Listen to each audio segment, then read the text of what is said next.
मैं SN Prajapati SMB knowledge point के इस वीडियो में आपका स्वागत करता हूं। और स्टूडेंट, आज के इस वीडियो में हम आपको बताएंगे इक्विवेलेंस रिलेशन में तुल्यता संबंध। तो स्टूडेंट, अगर अभी तक आपने हमारे चैनल को सब्सक्राइब नहीं किया है तो प्लीज़ आप इस चैनल को सब्सक्राइब कर लें, क्योंकि इस चैनल पर आपको इंटरमीडिएट और अन्य कंपटीशन से संबंधित बहुत ही अच्छे अच्छे वीडियो देखने को मिलेंगे, जो कि आगामी आपके बोर्ड एग्जाम और एंट्रेंस एग्जाम की दृष्टि से बहुत ही महत्वपूर्ण होंगे। तो स्टूडेंट, आइए देखते हैं इक्विवेलेंस रिलेशन मीन्स तुल्यता संबंध। तो स्टूडेंट, कोई भी रिलेशन, कोई भी संबंध तुल्यता संबंध कहलाएगा कब? जबकि इस पर 3 कंडीशन अप्लाई होगा तब। तो यहां पर देखेंगे, पहला जो कंडीशन है, जैसे यहां पर लिखेंगे माना आर कोई एक संबंध है, माना आर कोई एक संबंध है, तब यदि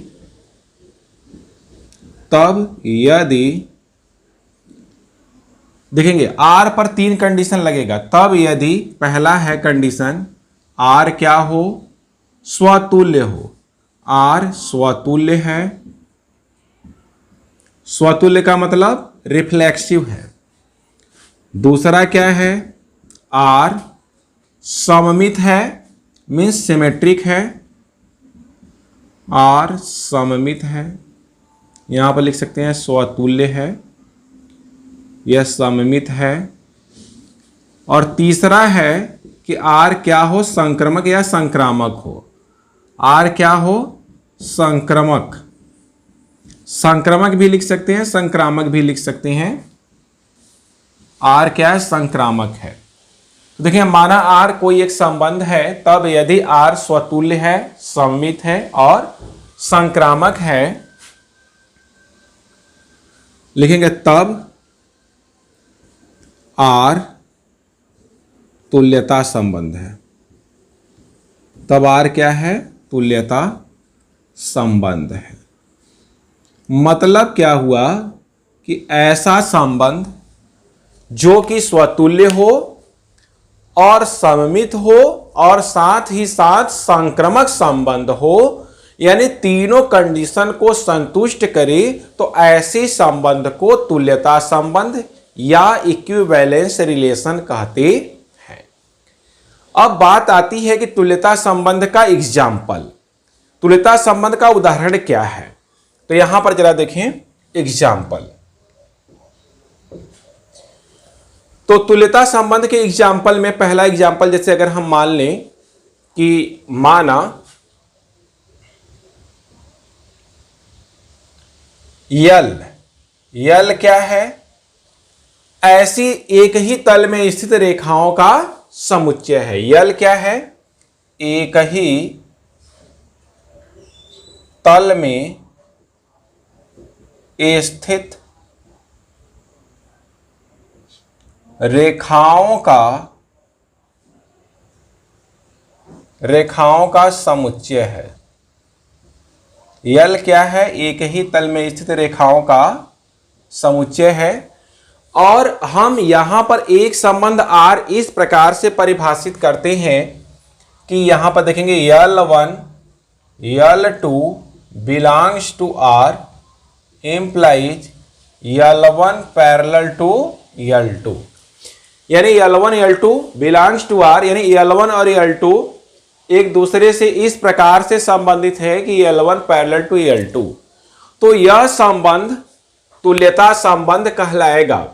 क्यों कहलाएगा? क्योंकि यहां पर R स्वतुल्य है, सममित है, संक्रामक है। तो यहां पर हम तीनों बातें आपको दिखाते हैं। जैसे देखेंगे, पहला क्या है? R इस प्रकार से है कि L1 पैरेलल टू L2।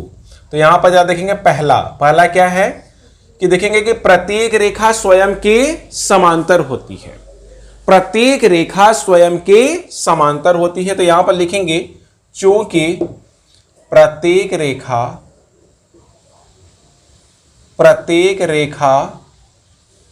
स्वयं के समांतर होती है। ये पहला हम क्या दिखा रहे हैं? पहला स्वतुल्य दिखा रहे हैं। इसमें पहला हमको क्या दिखाना है कि ये क्या है? स्वतुल्य है। स्वतुल्य हम लोग पहले दिखाएंगे, यानी रिफ्लेक्सिव दिखाएंगे कि R इज रिफ्लेक्सिव। तो इसमें देखेंगे चूंकि प्रतीक रेखा स्वयं के समांतर होती है, अतः यहां पर ऐसे लिख सकते हैं कि यल यल बिलोंग्स टू R। क्यों? क्योंकि यल पैरेलल टू यल है, तो होती है। यहां पर लिख सकते हैं, एक लाइन ऐसे भी लिख सकते हैं, अतः l parallel to l, this implies l l belongs to R। तो l l belongs to R, इसका मतलब क्या हुआ? R स्वतुल्य है। तो दिस इंप्लाइज R क्या हो गया? स्वतुल्य हो गया। तो पहला कंडीशन हो गया इस रिलेशन पर कि यह समांतर रेखा है, तो प्रत्येक रेखा स्वयं के समांतर होती है, यानी यह जो रिलेशन समांतर संबंध है यह क्या है? स्वतुल्य है। अब दूसरा देखेंगे कि क्या R सममित है। अब चेक करेंगे हम लोग सममित यानी सिमेट्रिक। पहला था स्वतुल्य था और दूसरा क्या है? सममित है। तो यहां पर हम लोग मान लेंगे कि माना L1 L2 belongs to R, ऐसे मान लिया L1 L2 belongs to R। तो इसका मतलब क्या हो जाएगा? इसका मतलब यह हो जाएगा कि यहां से जरा देखें, L1 parallel to L2, this implies L1 parallel to L2, तो this implies L2 parallel to L1 and this implies L2 L1 also belongs to R। यहां पर क्या देखें, L1 L2 belongs to R है, यहां पर हो गया L2 L1 belongs to R। इसका मतलब क्या हुआ कि R क्या है? सममित है। तो दिस इंप्लाइज संबंध R सममित है। यह क्या हो गया? सममित है। तो ये दूसरा कंडीशन भी पूरा हो गया। पहला क्या हो गया? स्वतुल्य हो गया। दूसरा क्या हो गया? सममित हो गया। अब तीसरा कंडीशन दिखाना है कि R यहां पर संक्रामक है। अगर R संक्रामक हो गया तो इसका मतलब यह है, जो संबंध हमने परिभाषित किया है कि L1 L2 belongs to R implies L1 parallel to L2, यानी समांतर संबंध, रेखाओं में समांतर संबंध क्या है? तुल्यता संबंध है। तो तीसरा देखेंगे अब यहां पर, तीसरे में लिखेंगे कि L1 L2 belongs to R, यहां पर लिख लेंगे माना L1 L2 belongs to R तथा L2 L3 also belongs to R।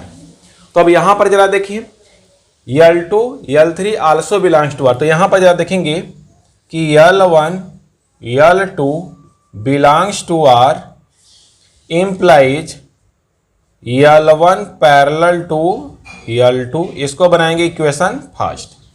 फिर यहां पर देखेंगे कि L2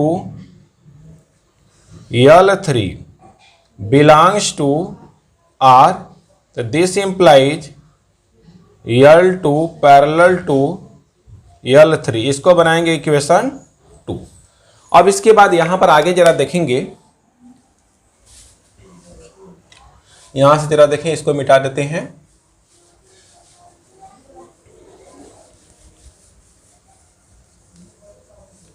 तो यहां पर जरा देखें, अब 1 और 2 से, यहां से जरा देखें 1 तथा 2 से, यहां पर क्या हो गया? 1 तथा 2 से यहां पर हम देखते हैं कि L1 पैरेलल टू L3। देखेंगे यहां से जरा देखें, L1 parallel to L2, L2 parallel to L3, इसका मतलब यह हुआ कि L1 पैरेलल टू L3। तो this implies L1 L3 belongs to R। यहां से जरा देखें, L1 L2 belongs to R, L2 L3 belongs to R, इसका मतलब यह हो गया कि L1 L3 belongs to R। तो दिस इंप्लाइज R संक्रामक है। R क्या है? संक्रामक या संक्रामक है। तो यहां पर तीनों कंडीशन सेटिस्फाई हुआ। तो यहां पर लिखेंगे चूंकि संबंध R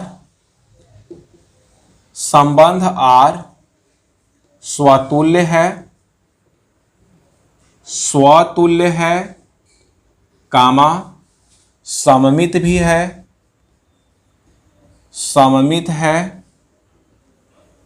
कामा लगाएंगे, सममित है, तथा तथा संक्रामक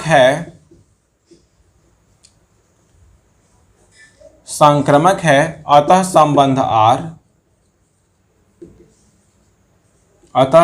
R तुल्यता संबंध है।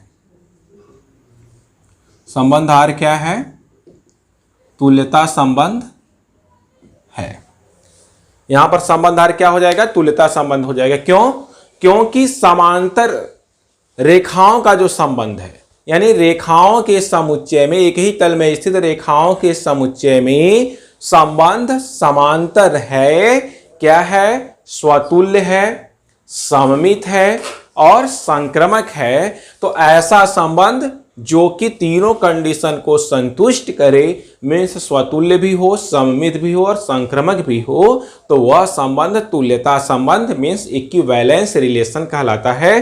तो यहां पर ये जो एग्जाम्पल है कि यल क्या है? एक ही तल में स्थित रेखाओं का समुच्चय, और संबंध हमने क्या परिभाषित किया कि L1 L2 belongs to R implies L1 parallel to L2। तो यह संबंध जो R है, समांतर संबंध, यह क्या है? तुल्यता संबंध है। क्यों? क्योंकि यह स्वतुल्य है, सममित है और संक्रामक है। अगर तीनों में से कोई भी एक कंडीशन सेटिस्फाई नहीं होता तो वह संबंध तुल्यता संबंध नहीं हो सकता। अब दूसरा एग्जाम्पल देखते हैं। यहां पर अब हम लोग दूसरा एग्जाम्पल देखते हैं। जैसे कि मान लिया रेखा कह सकते हैं संख्याओं में बराबर, संख्याओं में संबंध क्या है? बराबर, यानी एक संख्या दूसरी संख्या के बराबर है, तो यह भी क्या है? तुल्यता संबंध है। जैसे यहां पर जरा देखेंगे, यहां पर ऐसे हम लोग परिभाषित कर लें कि मान लिया कि R यहां पर या n क्या है? एक प्राकृतिक संख्याओं का समुच्चय है। n क्या है? प्राकृतिक संख्या है। n प्राकृतिक संख्याओं का समुच्चय है। और यहां पर क्या है? ये दूसरा एग्जाम्पल है। अब यहां पर एक संबंध हम हमने इस तरह से परिभाषित किया कि R, यहां पर ऐसे कर सकते हैं, या AB belongs to R implies A equal to B। A और B किसके एलिमेंट है? n के एलिमेंट है।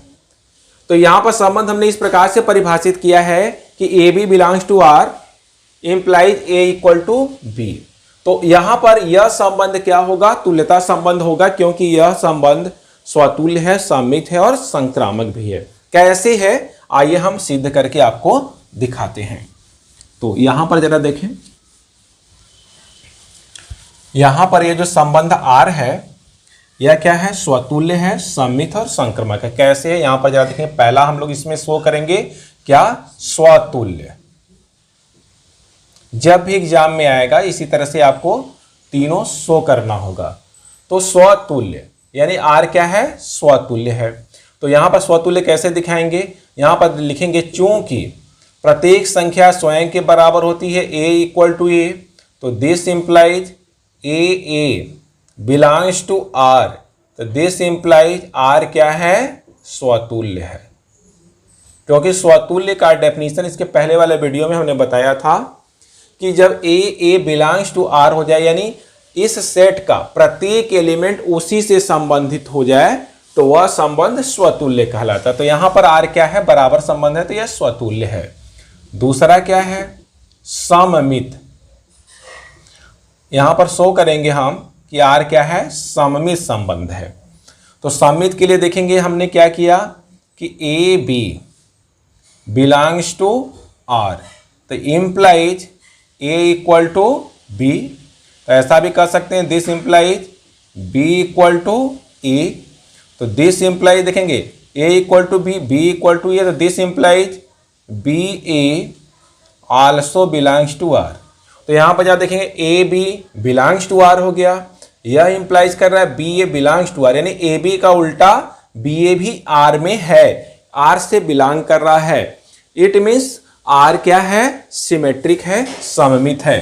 तो दिस इंप्लाइज संबंध R सममित है, ये सममित भी हो गया, सममित है।